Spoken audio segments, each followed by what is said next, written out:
भाइहरू हामी प्रभुका जनहरू चाहिँ यदि विश्वास गर्छौँ भने हामीसँग चाहिँ को हुनुहुन्छ?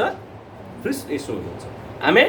त्यसकारणखेरि आज यहाँहरूको माझमा हामी एउटा वचन हेर्नेछौँ र कसैले पाउनुभयो भने प्रस्थानको पुस्तकबाट पढिदिनु हुनको लागि म अनुरोध गर्दछु र प्रस्थान 33 अध्यायको 14 पद कसैले पढिदिनुहोस् त उच्च स्वरमा। अनि परम प्रभुले भन्नुभयो, मेरो उपस्थिति तसँग जानेछ र म तँलाई विश्राम दिनेछु। सबै वचन सुन्नुभयो? वचनतिर ध्यान दिनु होला। 10, 15, 20, 25 मिनट मात्रै बोल्छु म, धेरै 1.5 घन्टा 2 घन्टा बोल्ने बानी छैन मेरो। वचनप्रति ध्यान दिनुहोस्। फेरि एकचोटि पढ्नुहोस् त वचन। अनि परम प्रभुले भन्नुभयो, मेरो उपस्थिति तँसँग जानेछ र म तँलाई विश्राम दिनेछु। है, मसँग भएको बाइबलबाट पनि पढौँ है। परम प्रभुले भन्नुभयो, मेरो उपस्थिति तँसँग जानेछ र तैँले भन्नु परेका सबै कुराहरू म उत्तर दिनेछु र म तँलाई तेरो जीवनभरि अगुवाई गर्नेछु। आमेन। है, हामीले यहाँ पायौँ यो आज तपाईँ र मेरो जीवनमा धेरै कुराहरूको घटनाहरू दुर्घटनाहरू हुन सक्छ। यो मिस्रीहरूको कहानी मात्रै नभएर यो इजरायलीहरूको कहानी हो। उनीहरू 400 वर्ष दासत्वको जीवन बिताए पछाडि परमेश्वरले मोसालाई त्यो 40 लाख भन्दा बढी इजरायलीहरूलाई गाइड गर्नको लागि एउटा मोसालाई नियुक्त गर्दै हुनुहुन्थ्यो। बाइबलमा हामी पाउँछौँ 6 लाख हेर्छौँ, तर धेरै इतिहासविदहरूले प्रचार गर्दा चाहिँ 6 लाख इजरायली भन्नुहुन्छ, तर पुरुषहरू मात्र 6 लाख हो। बाइबलमा स्पष्ट लेखेको छ त्यो चाहिँ 6 लाखको जनसङ्ख्या चाहिँ के मात्रै हो? पुरुषहरू मात्रै हो। अनि पुरुषहरू चाहिँ त्यतिखेर कस्तोलाई पुरुष गनिन्थ्यो भन्दाखेरि 30 वर्षदेखि माथिकोलाई मात्रै पुरुष गनिन्थ्यो। 20 वर्षकोलाई चाहिँ देखि तलकोलाई चाहिँ यो वैशक अर्थात् जवान गनिन्थ्यो। त्यसो हुँदाखेरि हामी के पाउँछौँ भने 30 वर्षदेखि माथिकाहरू मात्रै पुरुषहरू मात्रै 6 लाख थिए। अनि ती पुरुषहरूको श्रीमती त पक्कै थियो कि थिएन? थियो होला। त्यो 6 लाखलाई इन्टु 2 गर्नुहोस्, कतिको 3 थियो होला, कतिको 4 थियो होला त्यतिखेरको समयमा, इन्टु गर्नुहोस्। अनि त्यसका लागि छोरा छोरी सबै गरेर त्यहाँ मानिसको सङ्ख्या चाहिँ लगभग 40 देखि 42 लाखको हाराहारीमा निकालिएको छ, एउटा जोड घटाउ गर्दाखेरि। अब त्यत्रोलाई गाइड गरेर लानुपर्ने एउटा देशै डल्लै यो प्रदेश नम्बरमा लगभग 21 लाख समथिङ कति हामी जनसङ्ख्या छौँ होइन? जनसङ्ख्या छौँ, सानो छ, तर त्यो 42 लाख इजरायलीहरूको जनसङ्ख्यालाई एक्लै मोसाले गाइड गरेर लानुपर्ने। अब मोसाको जीवनमा कसको उपस्थितिको आवश्यक थियो? परमेश्वरको उपस्थितिको आवश्यक थियो। अनि उसले चाहिँ त्यो इजरायलीहरूको उपस्थितिलाई खोजेन। उसले कुनै रुपियाँ पैसाको उपस्थितिलाई खोजेन। उसले कुनै त्यस्तो सांसारिक बुद्धि कुराहरूको उपस्थितिलाई खोजेन। उसले उपस्थिति कसको खोज्यो? परमेश्वरको खोज्यो। इजरायलीहरूको गनगनले, इजरायलीहरूको त्यो व्यवहारले, इजरायलीहरूको त्यो एटिट्युड्सले गर्दाखेरि परमेश्वरले मोसालाई के भन्नुभयो भने म यिनीहरूसँग हिँड्न अब वाक्क भइसकेँ, म जाँदिनँ, अब म थाकिसकेँ। यिनीहरूको व्यवहार देखेर, यिनीहरूको एटिट्युड्स देखेर चाहिँ म यिनीहरूलाई कतिखेर मार्छु थाहा छैन, मेरो रिस र मेरो क्रोधमा यिनीहरू कतिखेर पर्छन् यिनीहरूलाई थाहा छैन। त्यस कारणले गर्दाखेरि अब म यिनीहरूसँग जाँदिनँ, अब म तिमीहरूसँग रहँदिनँ, म मेरो स्वर्गदूत चाहिँ पठाइदिनेछु र तिमीहरूलाई अब स्वर्गदूतले गाइड गर्नेछ। तर मोसाले के भन्यो? मलाई त स्वर्गदूतको आवश्यक छैन, किनभने स्वर्गदूत भन्दा महान ग्रेट अफ गड साथमा चाहिँ किन स्वर्गदूत चाहियो? त्यस कारण उहाँले के भन्नुभयो, यदि तपाईँको उपस्थिति भएन भने हामी यहाँबाट अगाडि सर्दैनौँ, जहाँ छौँ त्यहीँ अडिन्छ। त्यस कारणले तपाईँ र मेरो जीवनमा आज परमेश्वरको उपस्थिति छैन भने, परमेश्वरको उपस्थितिदेखि हामी बाहिर छौँ भने हाम्रो ट्र्याक भड्किन सक्छ, हाम्रो बाटो हराउन सक्छ। हामी पनि त्यो इजरायलीहरू जस्तै 40 वर्षको त्यो मरुभूमिमा मर्न सक्छौँ। हाम्रो पनि जीवन त्यहाँ तहस नहस हुन सक्छ, त्यहाँ कोलाहल मचिन सक्छ, किनभने परमेश्वरको उपस्थितिले मात्रै तपाईँ र मेरो जीवनमा एउटा लक्ष्य ल्याउँछ, तपाईँ र मेरो जीवनमा एउटा उद्देश्य ल्याउँछ, तपाईँ र मेरो जीवनमा एउटा टार्गेट बनाउँछ। यदि परमेश्वरको उपस्थिति तपाईँ र मेरो जीवनमा छैन भने तपाईँ र मैले जतिसुकै गर्न खोजे पनि हामी सफल हुन सक्दैनौँ। त्यस कारण एकदमै महत्त्वपूर्ण कुरा चाहिँ के हो भने यदि तपाईँ र म कुनै कुराबाट छुटकारा पाउन चाहन्छौँ, कुनै कुराबाट उद्धार पाउन चाहन्छौँ, कुनै कुराबाट हामी अगाडि बढ्न चाहन्छौँ भने फर्स्ट अफ अल पहिलो कुरा चाहिँ तपाईँलाई परमेश्वरको उपस्थितिको आवश्यकता पर्छ। मानिसको उपस्थिति रहन पनि सक्छ, नरहन पनि सक्छ, किनभने मानिस स्वभावैले पापी भएर जन्मेको छ। मानिस स्वभावैले ऊ स्वार्थी भएर जन्मेको छ। मानिस आमाको गर्भदेखि नै एउटा पापको जिन बोकेर आएको छ। उसले झुट बोल्नुपर्छ, उसले ढाँट्नुपर्छ, उसले छल्नुपर्छ। उसको जीवनमा पापका क्रियाकलापहरू अत्यन्त रूपमा बढिरहेको हुन्छ। जन्मेदेखि मृत्युमा नपुगुन्जेलसम्म उसले हरेक पल, हरेक समय, हरेक सेकेन्ड पाप गरिरहेको हुन्छ। त्यसका नारी मानिस स्वभावैले पाप छ अनि मानिसको उपस्थिति चाहिँ रहन पनि सक्छ, नरहन पनि सक्छ। तर मानिसको उपस्थितिले तपाईँ र मलाई केही फरक पार्दैन। यदि तपाईँको जीवनमा आज एउटा मानिसको उपस्थिति छ, भोलि त्यो नहुँदा पनि तपाईँलाई त्यो कुराले फरक पार्दैन। केही समय हामीलाई पीडा होला, केही समय हामीलाई टर्चर होला, केही समय हामीलाई दुःख होला, कष्ट होला, सहन अप्ठ्यारो होला, हामीलाई त्यो गाह्रो हुन्छ।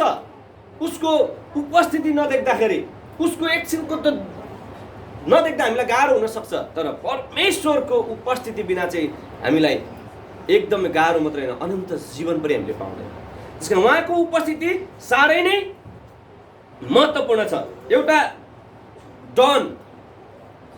डन चाहिँ ठुलो सिटीबाट चाहिँ गाउँमा, भिलेजमा गएको रहेछ अरे ऊ, अनि उसले चाहिँ दाढी जुङ्गा काट्नुपर्ने रहेछ अरे एउटा डनले।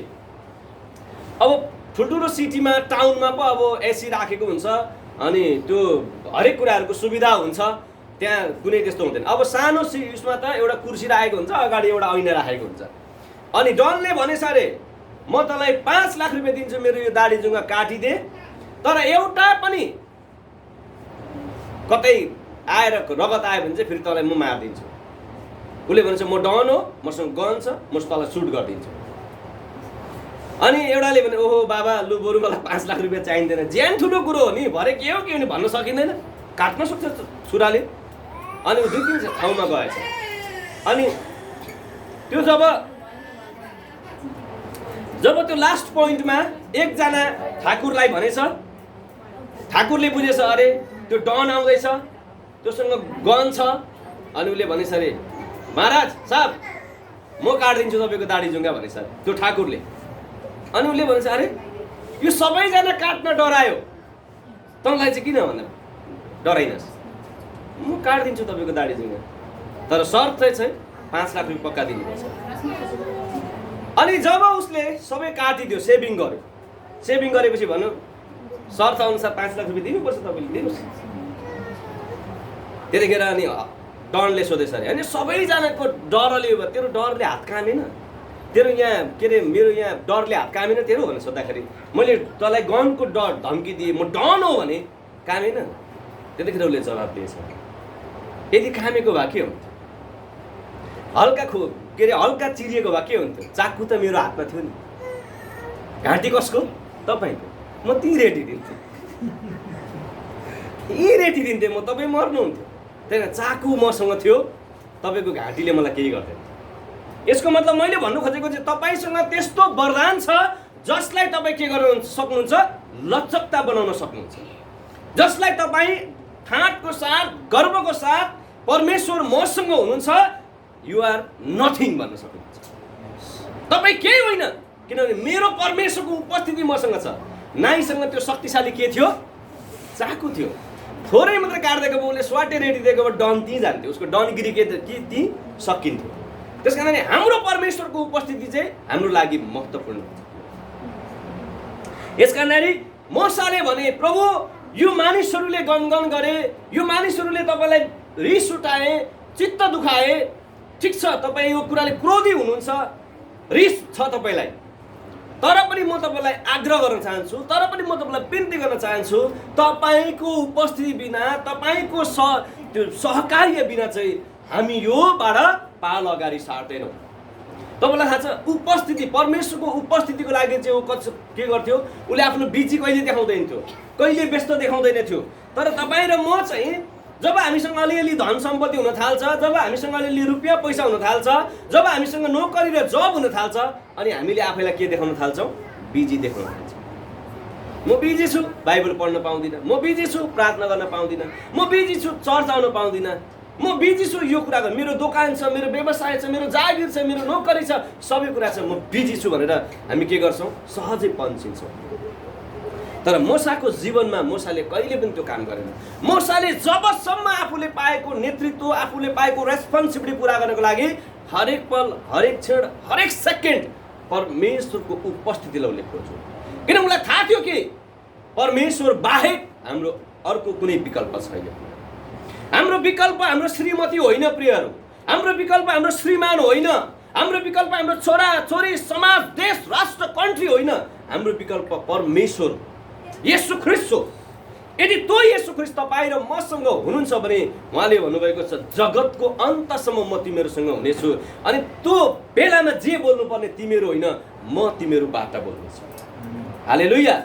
तपाईलाई यदि कसैले ख्रीष्टको विषय लिएर कराउँछ, गाली गर्छ, जेल हाल्छ, सबै कुरा गर्छ भने त्यहाँ बोल्ने चाहिँ येशू स्वयं हुनुहुन्छ। त्यसकारण उहाँले भन्नुभयो जगतको अन्त्यसम्म म तिमीहरूसँग रहनेछु, मेरो उपस्थिति तिमीहरूसँग रहनेछ, चिन्ता नगर तिमीहरू, नडराउ तिमीहरू, नभड्क तिमीहरू, हरेक कुराको पछाडि नलाग तिमीहरू, संसारका अभिलाषा, संसारका कुराहरूलाई त्याग तिमीहरू, मेरो उद्देश्य, मेरो प्लान, मेरो लक्ष्य, मेरो टार्गेट चाहिँ तिमीहरू चाहिँ असल हो भन्ने। आमेन। तर कहिलेकाहीँ तपाईँ र हामी आफै टार्गेट बनाउँछौँ, आफै लक्ष्य बनाउँछौँ, आफै ती सबै कुराबाट हामीहरू चाहिँ गर्छौँ। परमेश्वरभन्दा बाठो भएर, परमेश्वरभन्दा स्मार्ट भएर काम गर्न खोज्छौँ। हामी परमेश्वरसँग प्रार्थना गरेर सल्लाह लिँदैनौँ। बिहानै उठ्ने बित्तिकै हामीलाई परमेश्वरको भन्दा पनि बढी हाम्रो कामको चिन्ता हुन्छ, हाम्रो परिवारको चिन्ता हुन्छ, हाम्रो छोराछोरीको चिन्ता हुन्छ। अयुबले के गर्थ्यो, उसको रुल्स, उसको रेगुलेसन, उसको डेली एउटा डेटोनोमी, एउटा व्यवस्था चाहिँ के थियो भने बिहानै उठ्थ्यो, हातमुख खुट्टा धुन्थ्यो होला, नुहाइदै गर्थ्यो होला। तपाईँ र हामी जस्तो अहिले ब्रस गर्दैन थियो होला, त्यतिखेरको सिस्टम अलग थियो। तर बिहानै उठ्थ्यो र उसले पहिलो फर्स्ट अफ अल के भन्थ्यो, ला मेरो छोराले पो के गर्यो कि, ला मेरो छोरीले पो के गर्यो कि, मेरो बुहारीले पो के गर्यो कि, मेरो पशु पंक्षी पो के भयो कि, सबै कुराहरू त्यो सोचेर उसले के गर्थ्यो, दैनिक परमेश्वरलाई खुसी पार्नको लागि बलिदान गर्थ्यो। नेपाली बाइबलमा तपाईँ र मसँग भएको बाइबलमा चाहिँ के लेखेको छ भने अयुब धर्मी मानिस भएको हुनाले गर्दाखेरि परम प्रभुलाई दैनिक बलिदान गर्ने गर्थ्यो भनेको छ। तर तपाईँले हिब्रू र ग्रिक भाषालाई तपाईँले हेर्नु भने अयुब धर्मी भएको कारणले होइन, अयुब डराएको कारणले भएको छ। अयुबसँग डर थियो, उसँग रुपियाँ पैसा धन सम्पत्ति गाडा गोरु ऊँट गाई सबै कुरा थियो उसँग। उसलाई एउटै कुरा डर थियो, यदि परमेश्वरको क्रोध आयो भने म के हुन्छु, मेरो छोराछोरी के हुन्छ, मेरो छोराछोरीलाई परमेश्वरको क्रोधले के गर्छ, यो गर्छ त्यो गर्छ। उसको दिन रातको डर र शङ्काको कारणले उसले परमेश्वरलाई खुसी तुल्याउन अनि उनीहरूको पापको क्षमा पाउनको लागि चाहिँ दैनिक उसले के गर्थ्यो, बलिदान गर्थ्यो। तपाईँ र हामी दशांश दिन्छौँ, भेटी दिन्छौँ होइन, तपाईँ र हामी परमेश्वरलाई खुसी पार्छौँ, तर तपाईँ वर्सिप गर्नुहुन्न, तपाईँ आराधना सङ्गति आउनुहुन्न भने तपाईँले दिएको दशांश, तपाईँले दिएको जति पनि छन् ती सबै मूर्तिमा चढाएछ। मूर्तिमा तपाईँ लाखौँ रुपियाँ चढाउनुहोस्, करोडौँ रुपियाँ चढाउनुहोस्, सुन टनका टन चढाउनुहोस्, मूर्तिले भन्दैन गड ब्लेस यु, मूर्तिले भन्दैन म तिमीलाई आशिष दिन्छु, मूर्तिले भन्दैन तिमीलाई म राम्रो गर्छु। किनभने तपाईँले दशांश दिनुहोस्, भेटी दिनुहोस्, जेसुकै दिनुहोस्, तर तपाईँ परमेश्वरको उपस्थितिमा उहाँको वर्सिप गर्नु न, उहाँको आराधना गर्नु न भने तपाईँको जीवनमा विश्राम हुँदैन प्रिय। फेरि एकचोटि पढ्नुहोस् त त्यो वचन, हामी सुनौँ। अनि परम प्रभुले भन्नुभयो मेरो उपस्थिति तँसँग जानेछ र म तँलाई विश्राम दिनेछु। म तँलाई के दिनेछु? विश्राम दिनेछु। हामी कति विश्राम पाएका मानिसहरू छ विश्राम? टेन्सनै टेन्सन छ, तनावै तनाव छ, कहाँ विश्राम छ? बिहान उठो दबाई खायो, बेलुका सुत्ने बेलामा दबाई खायो, जिन्दगी दबाईमा बितेको छ, जिन्दगी अहिले त तपाईँलाई व्हाट्सएपमा, फेसबुकमा, इमोमा, भाइबरमा बितेको छ, युट्युबमा बितेको छ। हामी रात सुत्न सक्दैनौँ, तनाव छ, टेन्सन छ, छोराको टेन्सन, छोरीको टेन्सन, बुढीको टेन्सन, बुढाको टेन्सन। बुढा विदेश छ भने बुढीको टेन्सन छ, मेरो बुढा कहाँ के गर्दै होला भनेर। बुढा विदेशमा कमाइरहेको छ, मेरो बुढी कुन चाहिँ केटासँग घुम्दै होला भनेर त्यता टेन्सन छ। 24 घन्टा बुढीलाई व्हाट्सएपमा फोन गर्नुपर्ने, 24 घन्टा बुढीसँग इमोमा बोल्नुपर्ने, कता के हुँदैछ भन्ने कुरो। धन सम्पत्ति त कमाउँदैछ, तर साथसाथै उसको जीवनमा के पनि छ, ला मेरो बुढा कता पो के हुन आँट्यो, ला मेरो बुढी कता पो के हुन आँट्यो। दिन रातको टेन्सन तनावले गर्दाखेरि घर बिग्रेको छ, बर्बाद भएको छ, अनि सबै कुराहरू नष्ट भएको छ। कारण के त? अयुबले जस्तै गरेका छौँ। हामी के गर्छौँ? टाटो मार्नको लागि सङ्गति एकछिन आउँछौँ, दशांश दिन्छौँ, भेटिदिन्छौँ, त्यस पछाडि त बिन्दास जिन्दगी। वाउ, कसले देखेको छ? पास्टरले देखेको छैन, तर वचनमा लेखेको छ। यशाया 49 को 16 लेखेको, निरन्तर निरन्तर निरन्तर तेरो पर्खाल मेरो सामुने छ। तेरो पर्खाल भनेको चाहिँ तेरो बानी, तेरो व्यवहार, तेरो आचरण, तेरो एटिट्युड, तेरो बोल्ने शैली, हिँड्ने शैली, कहाँ के गर्दैछस्। वचनमा लेखेको छ, तेरो अन्धकारमा गरेका कुराहरू म के गरिदिनेछु, उज्यालोमा ल्याएर प्रकट गरिदिनेछु। तपाईहरु हामी अँध्यारोमा काम गरिरहेका छौँ, अँध्यारोमा छलिरहेका छौँ, ढाँटिरहेका छौँ, सबै हरेक कुराको छ, त्यो एक दिन उज्यालोमा देखा पर्नेछ। दानियल 12 मा लेखेको छ, त्यहाँनिर स्पष्टसँग लेखेको छ, मानिसहरू के हुन थाले, धुलोबाट उठ्न थाले उनीहरू, र धुलोबाट उठे, न्यायको लागि उनीहरू तयार भयो, न्यायाधीश अगाडि आयो। अनि त्यहाँनिर चाहिँ हामी पाउँदछौँ लेखेको छ, कुनै कुनै मानिसहरू परमेश्वरको न्याय पाएर उनीहरू चाहिँ के भए, आकाशको तारा जस्तो भएर उनीहरू चाहिँ स्वर्गरोहण भए, स्वर्गमा गए। तर कोही कोही मानिसहरू चाहिँ शर्ममा परेर नरक गए भनेको छ। किन शर्ममा परेकोलाई विचार गर्नुहोस् त। आज म फ्र्याङ्कली भनिदिन्छु है तपाईँहरूलाई, किन शर्ममा परे। बुढा छ घरमा, बाहिर बुढा छ, बाहिर बुढी छ, श्रीमानको र श्रीमतीको कर्तुत चाहिँ कहाँ गरेको, उसले उसको नराम्रो कर्तुत चाहिँ उसले स्क्रिनमा देख्छ। अहिले तपाईँले वैज्ञानिकले यस्तो निकालिसक्यो, तपाईँलाई थाहा छ। पहिला हामीले के गर्नु पर्थ्यो, हाम्रो घरमा टिभी थियो, सादा टिभी थियो, सादा टिभीबाट ब्ल्याक एन्ड व्हाइट टिभीबाट कलर टिभी आयो। अब कलर टिभीबाट एलइडी, एलइडीबाट एलइडी 2, एलइडी 3, अहिले एलइडी 12 छ। एकचोटि के भयो भने गोर्खा डिपार्टमेन्टमा पहिलोचोटि एलइडी ल्याएको थियो, मलाई पनि त्यस्तो नलेज थिएन। अनि ठुलो टिभी थियो, स्क्रिन टिभी थियो, यसरी हेर्दै थिएँ। अनि त्यहाँको स्टाफले के भन्यो भने, दाइ यो टिभी चाहिँ लाएर हेर्ने हो भन्नु, त्यो त एलइडी उयो रहेछ। अनि त्यो अजिङ्गर सर्प चाहिँ एउटा कुनै चरा खानको लागि यस्तरी आउने क्या, कुनै एउटा सर्प आउने, अजिङ्गर सर्प। अनि त्यो कोही त्यतिकै हेर्दा त केही फिल भएन, तर त्यो चस्मा लाएर जब मैले हेरेँ, त्यो त यो कालिएँ क्या, म कालिएँ।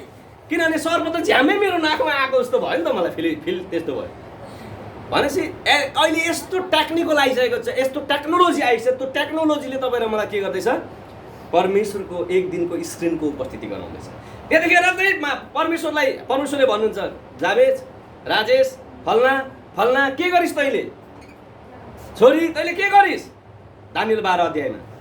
अनि तपाईँ र म भन्छु, प्रभु मैले त प्रार्थना गरेको थिएँ, प्रभु मैले त दशांश दिएको थिएँ, प्रभु मैले त उपवास बसेको थिएँ, प्रभु मैले त यस्तो गरेको थिएँ, मैले त चर्च जान्थेँ, विश्वासीहरूलाई सहयोग गर्थेँ, टुहुरा टुहुरीहरूलाई खुवाउँथेँ, अनाथ विधवाहरूलाई म कति सहयोग गर्थेँ, वाउ मैले कति राम्रो काम गरेको थिएँ, है छोरा, है छोरी।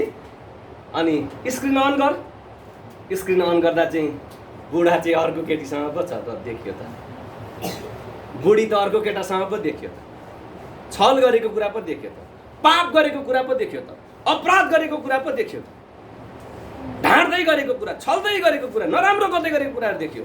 त्यो सबै कुरा देख्दा अब उसलाई के भयो त, आफ्नो तस्बिर स्क्रिनमा देख्दाखेरि के भयो, शर्ममा पर्यो। अनि नजर झुकाएर कहाँ जानु पर्यो, नरक। हामीले ख्रिस्टलाई विश्वास गरेको चाहिँ नरक जानको लागि हो, स्वर्गमा उहाँसँग बस्नको लागि।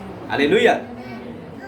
यदि त्यस्तो हो भने म त स्पष्ट के भन्छु भने, यो वंश, यो जवानी 40-45 वर्षको उमेरमा सङ्कुचित बोकेर, कुण्ठा बोकेर किन हिँड्ने, 50-60 वर्ष पुगेपछि बरु धर्म लिने।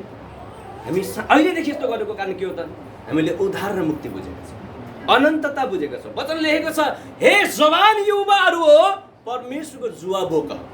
हामीले उहाँको जुवा बोकेका छौँ। कारण किन? हामीले यो विश्वास छ कि एक दिन हामी अनन्त जीवन प्राप्त गर्छौँ। अनन्त जीवनको लागि तपाईँ र म दौडिएका छौँ। अनन्त जीवन प्राप्त गर्नको लागि दौडेका छौँ। त्यही अनन्त जीवन गुम्छ भने तपाईँ र मैले ख्रिस्टलाई विश्वास गरेको कुनै अर्थ रहँदैन, कुनै औचित्य रहँदैन। त्यस कारणखेरि तपाईँ हाम्रो दैनिक जिउने शैलीलाई के गर्नु पर्यो? अब परिवर्तन गर्नु पर्यो। गीत मात्रै गाउने होइन प्रियहरू, सधैँ जाने ठाउँ जान छोडे, सधैँ खाने थोकहरू खान छोडे। गीत मात्रै होइन, अब व्यवहारमा प्र्याक्टिकल गर्नु पर्यो। तब मात्रै परमेश्वरको उपस्थितिले तपाईँ र मलाई असल बनाउँछ।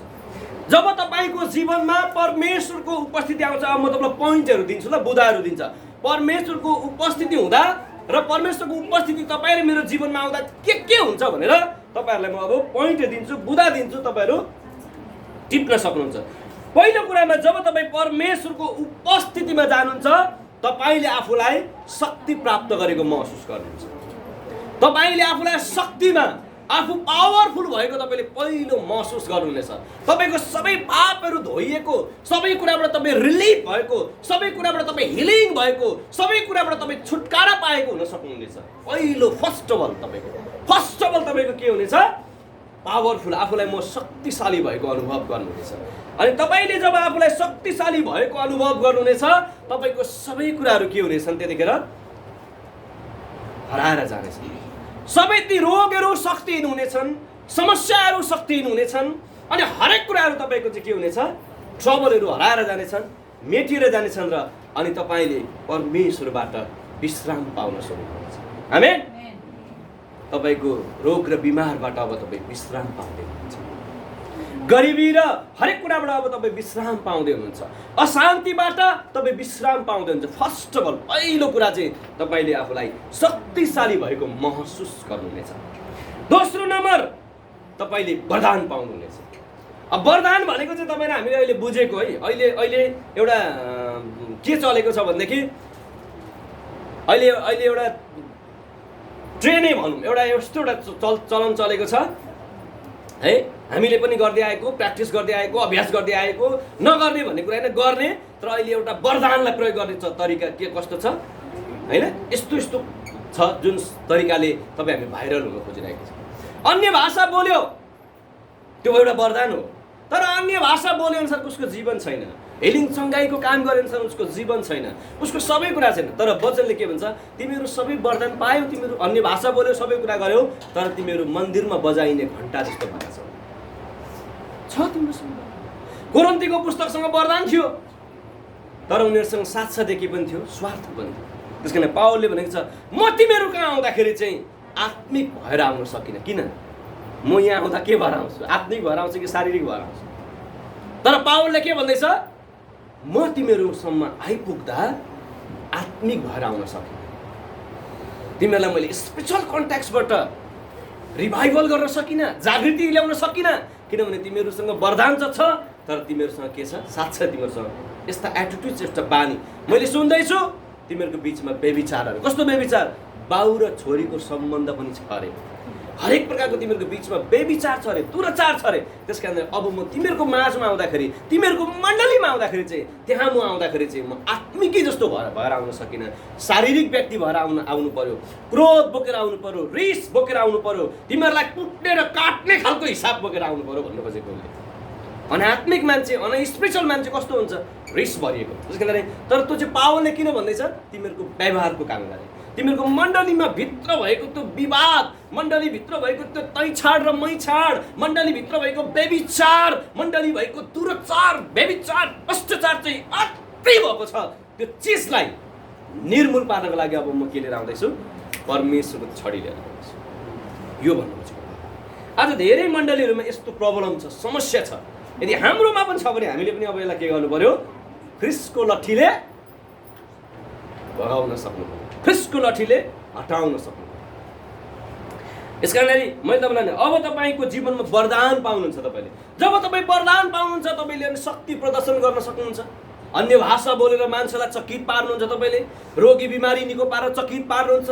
मिराकल्समाथि मिराकल्स, मिराकल्समाथि मिराकल्स, आश्चर्य कर्म हुन सक्छ। अनि तपाईँको देश, तपाईँको राष्ट्र, तपाईँको सबै कुराहरू चाहिँ के हुँदै जान्छ, बिस्तारै असल हुँदै जान्छ। र अर्को म तपाईँलाई भन्छु, त्यस पछाडि तपाईँले वरदान पाउनुहुन्छ र तेस्रो तपाईँले आशिष पाउनुहुन्छ। अब आशिष कसरी महसुस गर्ने? आशिष कसरी महसुस गर्ने? बाइबलमा लेखेको छ 40 लाख भन्दा बढी इजरायलीलाई डोराउने मोसा 120 वर्षको हुँदा पनि के थिएन अरे? रोगी थिएन भनेको छ। तपाईँहरूको बाइबलमा सायद त्यो छैन होला, तर यहाँनिर लेखेको छ मोसाको न त आँखा धमिलो भयो, न त बल कमजोर भयो, न त ऊ रोगी नै थियो। कति वर्षको अरे? अहिले हामी कति वर्षमा दबाई खान सुरु गर्छौँ?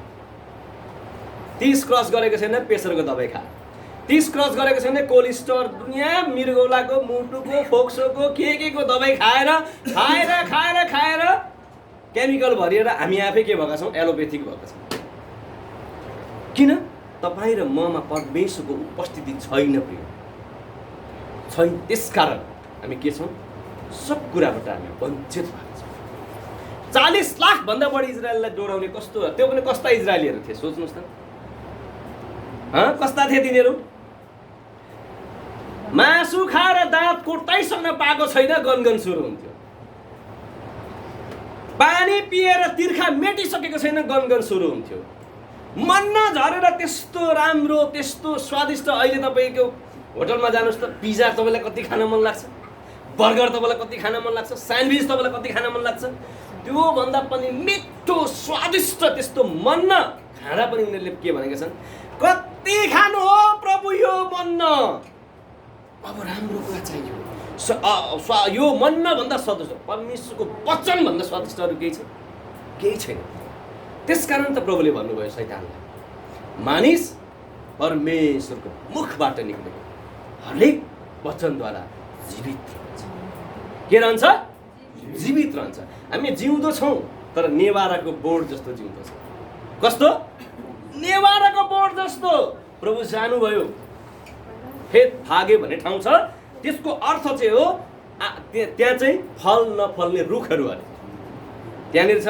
त्यो जहाँ जुन ठाउँमा जानुभएको थियो त्यो चाहिँ धेरै नेवाराको बोट थियो, तर फल नफल्ने बोटहरू थियो। जानुभयो, बाहिर हेर्दाखेरि कस्तो थियो? ढकमक्क थियो होइन, तर भित्र फल थिएन।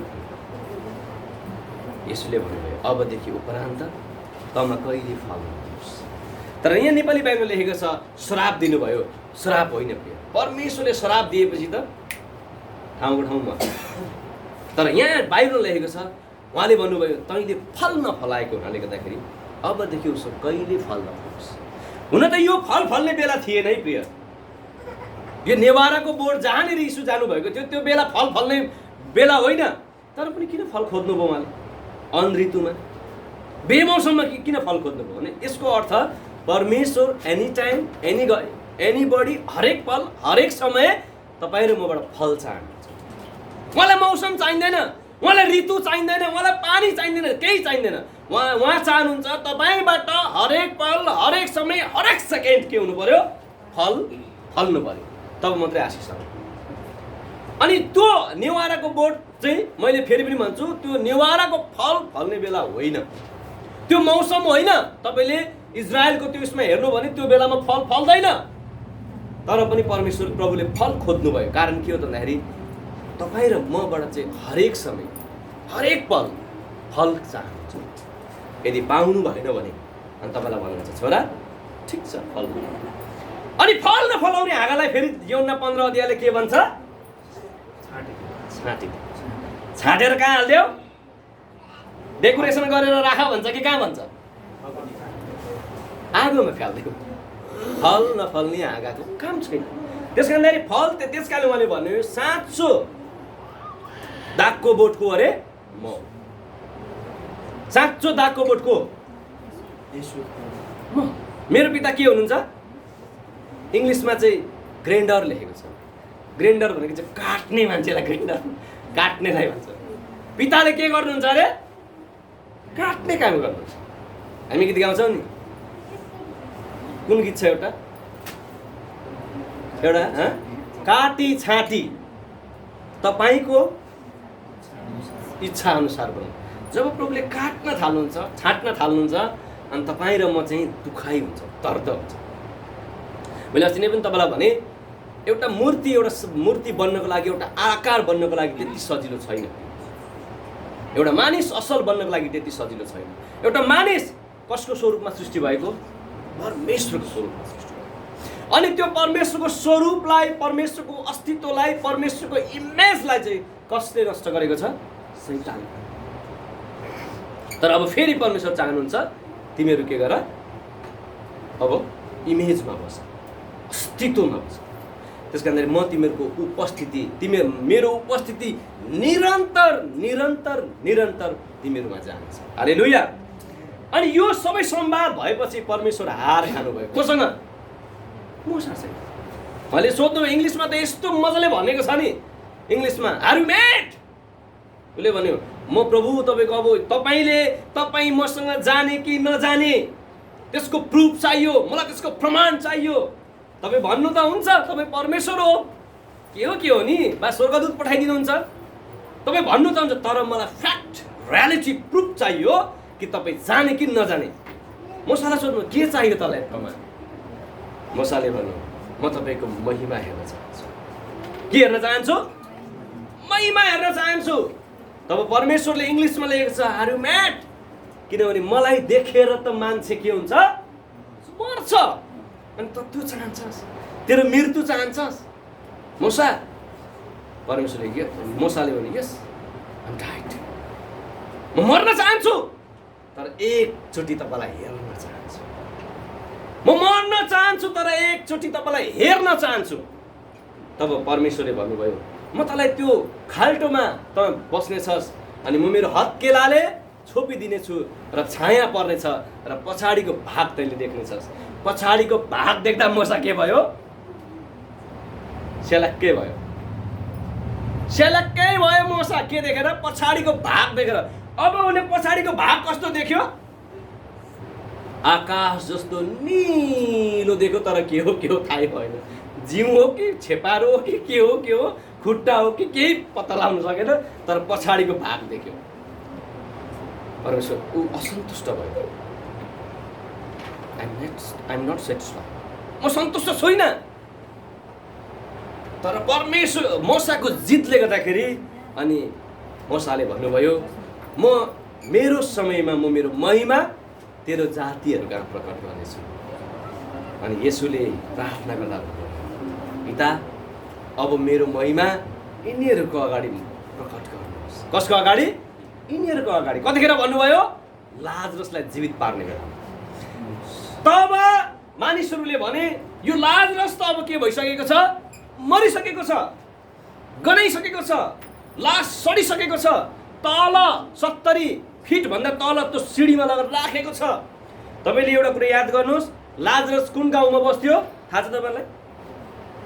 कसलाई थाहा छ? लाजरस बेथानियामा बस्थ्यो। बेथानियामा चाहिँ कहाँबाट आएका मान्छेहरू थियो भने मिश्र देशबाट आएका मान्छेहरू थिए। अनि मिश्र देशको सभ्यता चाहिँ के हुन्थ्यो भने मान्छे मरेपछि चाहिँ उसको आँखा, उसको गिडी, उसको मुटु, कलेजो, फोक्सो सबै कुरा निकालिएको हुन्थ्यो। शरीर मात्रै राखेको हुन्थ्यो अनि त्यसलाई चाहिँ कभर गरेर लेप लगाएर चाहिँ राखेको हुन्थ्यो, ताकि उनीहरूको विश्वास के हो भने एक दिन येशू ख्रीष्ट अर्थात् परमेश्वर आउँदाखेरि चाहिँ ऊ जस्तो छ त्यस्तै उठोस् भन्ने उनीहरूको विश्वास। यो मिश्र सभ्यता। लाजरसलाई कसरी राखेको छ? आँखा निकालिएको छ, मुटु निकालिएको छ, फोक्सो निकालिएको छ, आन्द्रा भुँडी गनाउने चिज सबै निकालिएको छ। भित्र त गनाउने चिज छ नि त, त्यो सबै निकालिएको छ। अब परमेश्वर भन्दै हुनु, प्रभु येशू भन्दै हुनुहुन्छ लाजरस त सुतेको भयो त, कहाँ मरेको? अरूले के भन्दैछन्? भूतलाई धपाउने, लङ्गडोलाई हिँड्ने बनाउने, गुङ्गोलाई बोल्ने बनाउने, सबै कुरा गर्ने। आज हेरौँ लाजरसलाई कसरी जीवित पार्दो रहेछ। लाजरसको त आँखा पनि छैन, मुटु पनि छैन, फोक्सो पनि छैन, कलेजो पनि छैन, आन्द्रा भुँडी केही छैन। हेरौँ कसरी निकाल्दो रहेछ। उनीहरूले चुनौती दिएको थियो। अनि त्यतिखेर प्रभुले केही भन्नु भएन। तिमीहरू मलाई चुनौती दिने पखलास, म जीवित पारेर देखाइदिन्छु भन्नु भएन। उहाँले के भन्नु? हे पिता, आरम्भमा मेरो लागि राखिएको महिमा आज प्रकट गर्नुहोस्। यति मात्रै भन्नुभयो। लाजरसलाई लाजरस उठ। लाजरस जुरुक्क उठेर आयो। आमेन। आमेन। जब लाजरसलाई लाजरसको आवाज, परमेश्वरको आवाज लाजरसले सुन्यो, उसको आँखा बनियो प्रियहरू। जब लाजरसले आवाज सुन्यो, उसको मुटु कलेजो सबै बनियो, किनभने ऊ अदनको बगैँचामा आदम जस्तो भएको थियो। अनि उहाँले भन्नुभयो कि I am living the God. आदमलाई बनाउने येशू ख्रीष्ट मै हुँ, आदमलाई बनाउने परमेश्वर मै हुँ। आज उहाँको महिमा चाहिँ कहाँ आयो? पृथ्वीमा आयो। कारणको मौसा तपाईँ र मेरो कारणले गर्दाखेरि मानिसहरूले ख्रीष्टको महिमा देख्नुपर्छ प्रिय। तपाईँ र मेरो कारणले मानिसहरूले, तपाईँ र मेरो कारणले ख्रीष्टलाई ग्रहण गर्नुपर्छ। तपाईँ र मेरो एटिट्युड, व्यवहार, बोली, शैलीले गर्दाखेरि मानिसहरू के हुनुपर्छ? परिवर्तन हुनुपर्छ, राज्य परिवर्तन हुनुपर्छ, देश परिवर्तन हुनुपर्छ। तर तपाईँ र म नै के छौँ? अपरिवर्तन छौँ। तपाईँ र मेरो जीवन ठिक छैन, तपाईँ र मेरो शैली ठिक छैन, न बोल्ने शैली, न हिँड्ने शैली, न खाने शैली, न जिउने शैली ठिक छ। तपाईँ र मलाई क्रिस्चियन त भन्छन्, तपाईँ र मलाई इसाई त भन्छन्, तर बिग्रेको क्रिस्चियन भन्छन्। बेबिचार हामीभित्र छ, दुराचार हामीभित्र छ, भ्रष्टाचार हामीभित्र छ, सबै लोभ, लालच, घमण्ड, अहङ्कार, लोभ सबै कुरा हामीभित्र थुप्रिएको छ। उनीहरूले भन्नु त भन्छन् यिनीहरू इसाई हो, तर यिनीहरू बिग्रिएको इसाई। किन? परमेश्वरको उपस्थिति। परमेश्वरको उपस्थिति एकदम महत्त्वपूर्ण छ। र अर्को कुरो आशिष तपाईँले पाउनु। चौथो चाहिँ तपाईँको जीवनमा समृद्धि सुरु हुन थाल्छ। परमेश्वर हुनुहुन्छ या हुनुहुन्न तपाईँको जीवनमा? परमेश्वर तपाईँको जीवनमा हुनुहुन्छ हुन्न भन्ने कुरा प्रमाण, प्रुफ चाहिँ केबाट सुरु हुन्छ? तपाईँको जीवनमा समृद्धि सुरु हुन थाल्छ। अनि त्यो समृद्धि भनेको चाहिँ के हो? तपाईँसँग रुपियाँ, पैसा, धन, सम्पत्ति, मान, सम्मान, इज्जत, रेस्पेक्ट सबै कुरा तपाईँले प्राप्त गर्नुहुन्छ र मानिसहरूले भन्नेछन् वाउ, त्यो त क्रिस्चियन भयो किन यस्तो? अहिले मलाई धेरैले भन्छ, बेलबारीमा म गएँ भने मेरो अहिले पनि साथीहरू छन्। एकचोटि म पाहुना लिएर बेलबारी गएको थिएँ। अहिले ऊ छ कि छैन थाहा भएन। म रिक्सा आएको थिएँ बेलबारीमा, अनि मेरो साथी रिक्सा हाल्थ्यो। अब म त पुरा सुट लगाएको छु, ब्ल्याक सुट लगाएको छु, पाहुना छ मसँग होइन। हिलिङ कार्यक्रम हुँदा रिक्सावाला आएर मलाई के भन्नु? अपशब्द फोहोर बोल्ने के भन्नु? ओए कहाँ हिँडेको मुला, यो सुट लगाएर भन्नु। म रिसाउनु, म मुसुक कहाँ हाँसेँ। उसले मलाई अपशब्द फोहोर, किनभने साथी हो नि त म उसको। उसले के बुझ्यो? मुला हिजो रिक्सा हाँक्थिस्, अहिले त सुट लगाएर आएर ठुलो कुरो गर्छस्। ओए 5 रुपियाँ दिएर रक्सी खाने भनौँ। मैले हेर भाइ रक्सी खाने चाहिँ तँलाई 5 रुपियाँ दिन्न, ल यो 100 रुपियाँ लैजा, 100 रुपियाँ दिनु। अहिले पनि म तपाईँलाई अर्को एउटा टेस्टमनी, रियल मेरो टेस्टमनी म तपाईँलाई भन्छु। त्यसरी म त्यहाँबाट फर्केर मालपोत कार्यालयमा गिरी होटल छ, जानु होला तपाईँहरू। मालपोत कार्यालयमा गिरी होटल छ, त्यो गिरी होटलमा मैले भाडा मोलेको त्यहाँनिर। अनि मेरो नाम चाहिँ त्यतिखेर चाहिँ म गोरो न गोरो, अति नै गोरो थिएँ। अनि यो मेरो कपाल चाहिँ अहिले चाहिँ खैरो बनाएको आफैले, त्यतिखेर आफै खैरो थियो। अनि सबैले मलाई खैरे खैरे भन्थ्यो क्या। खैरे भनेको चाहिँ गोरा। अनि त्यो गिरी होटलको दाइले पनि मलाई माया गरेर खैरे नै भन्थ्यो। अनि एक दिन के भने त्यही पाहुना लिएर चाहिँ होइन, म पाहुना लिएर पिटर राई थियो मसँग, हाम्रो बिसप हुनुहुन्थ्यो, अरू साथीहरू थिए। अनि गयौँ, मैले भने दाइ खाना खानु पर्यो। अब खैरे पो आएछ त भन्नु क्या। उनीहरूको ओइ आइज खैरे भन्नु क्या मलाई यसरी बोलायो। मैले न दाइ ठिकै छ, को लिएर आएको? ए त यस्तो भइसस् होइन। अनि उनीहरूले मलाई के भन्नु, गिरी दाइले मेरो त्यो साथी गाडी भन्नु, यो केटो मेरोमा भाडा भन्थ्यो। तर आज यति महँगो सुट लाएर तपाईँसँग देख्दा म हृदयदेखि नै खुसी छु। त्यतिखेर मैले भने मेरो यो सबै कुराको स्रोत चाहिँ प्रभु यीशु ख्रीष्ट हुनुहुन्छ। मैले प्रभुलाई नपाएको भए सायद म यतिखेर जेल हुन्थ्यो होला, यतिखेर म मरिसक्थेँ होला। तर मैले ख्रीष्टलाई पाएको कारणले आज म एउटा असल तपाईँहरूको अगाडि उभिन सफल भएको छु। त्यस कारणले हाम्रो स्रोत, हाम्रो मार्गदर्शन चाहिँ प्रभु यीशु हुनुहुन्छ। र लास्ट म तपाईँलाई भन्छु, अनि लास्ट चाहिँ हो तपाईँ र हामी गवाही बन्नेछौँ। के बन्नेछौँ? गवाही। प्रेरित 1:8 जब सारा संसारलाई के गर? आफ्नो गवाही। हाम्रो गवाही बन्ने छ त्यस पछाडि। र आजको वचन म तपाईँलाई यहीँ राख्न चाहन्छु एउटा उखानद्वारा। एउटा राजा, मैले पहिला पनि तपाईँलाई भनेको याद छ कि छैन, एउटा राजाले चाहिँ उर्दी गरेछ। आफ्नो जन्म उत्सवको बेलामा राजाले उर्दी गरेछ, जति पनि तपाईँहरू हुनुहुन्छ आउनुहोस्, भेला हुनुहोस्, हामी एउटा भोज गरौँ, भतेर गरौँ। र आज मेरो जन्म उत्सवको दिन चाहिँ तपाईँहरू जे माग्नुहुन्छ म दिन्छु। कतिले के मागे, कतिले के मागे, कतिले के मागे। तर एउटा सामान्य झाडु लगाउनेले चाहिँ घरमा गएर बुढीलाई सल्लाह गरेछ। त्यस कारण म तपाईँलाई भन्छु है, यदि तपाईँहरू विश्वास गर्नुहुन्छ भने तपाईँको फर्स्ट मेन्टर भनेको तपाईँको श्रीमती हो, तपाईँको फर्स्ट मेन्टर भनेको तपाईँको श्रीमान हो। अनि सल्लाह हुन्छ नि होइन, बेलुका सल्लाह हुन्छ।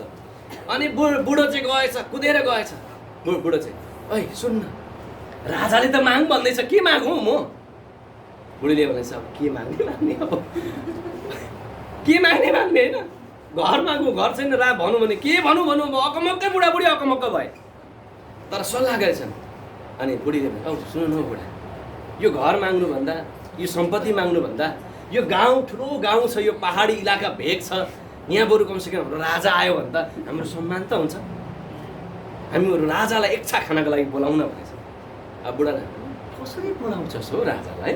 न तेरो भाडा राम्रो छ, न बस्ने ठाउँ राम्रो छ, न खाने चिज छ। होइन बुढा, जसरी होस् बरु म मेन्टेन गर्छु, बरु म तयारी गर्छु, प्लिज राजालाई बोलाउनुहोस्। ल ठिक छ, बुढीको कुरा सुनेर गएछ।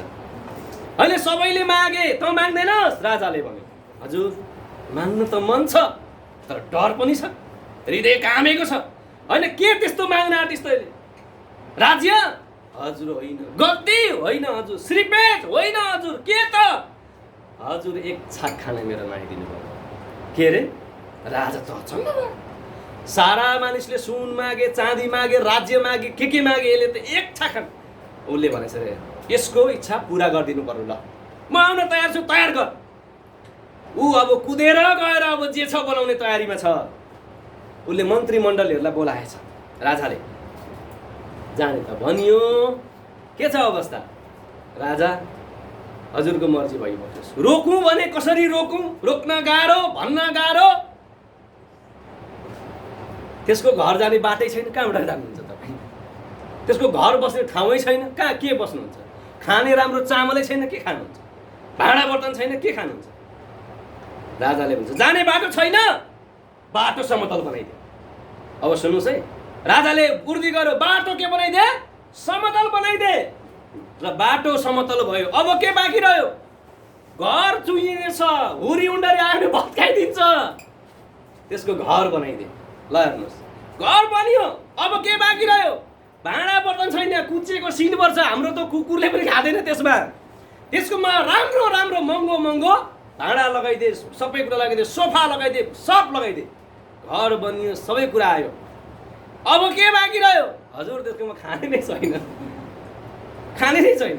के म खान्छु त्यो सबै लगिदिए। उसको सबै कुरा भयो। राजा गयो, भोजन खायो, फर्केर आयो।